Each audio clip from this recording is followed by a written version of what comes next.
Tänane ellujäämismeelespea, esmaabi. Miks, milleks see esmaabi üldse vajalik on? See vist on, öeldakse küll, et ei ole lolli küsimust, on lollid vastused. Selle koha pealt on küll loll küsimus. Esmaabi, nii elementaarne igapäevane asi. Oled sa kodus tööl puhkehetkel, metsas, lihtsalt tavalisel matkal, autos, kus iganes. See üks väike pakk võib sul elu päästa. Selle sisu ei pea olema mitte midagi suurt nagu näha, siis see ka tegelikult ei ole üldse suur esmaabipakk. Aga siin on lihtlabased asjad olemas. Siin on sidemed, siin on kummikindad, isegi desinfitseerimisvahend, mida saab ka tule tegemiseks kasutada, siis antiseptilispreid.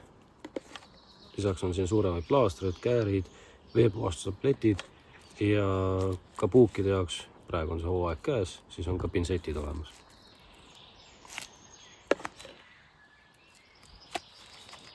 Esmaabi kott ja siuke väike kotike peaks olema igal matkajal kaasas. Selline väike esmaabipakk peaks olema alati metsas, matkal või kus iganes kaasas. Kunagi ei tea, mis sinuga juhtuda võib. Juhul, kui tõesti ei ole kaasas või on kadunud tee peal su esmaabipakk, siis järgnevates videodes hakkama ka näitama siis erinevaid loodusest kättesaadavaid esmaabi tehnikaid ja asju, mida me selleks üldse kasutada saame. Ma loodan, et see video julgustab vähemalt ühte inimest, et ennast järgmisel korral metsas kindlamalt tunda. Näeme järgmises videos.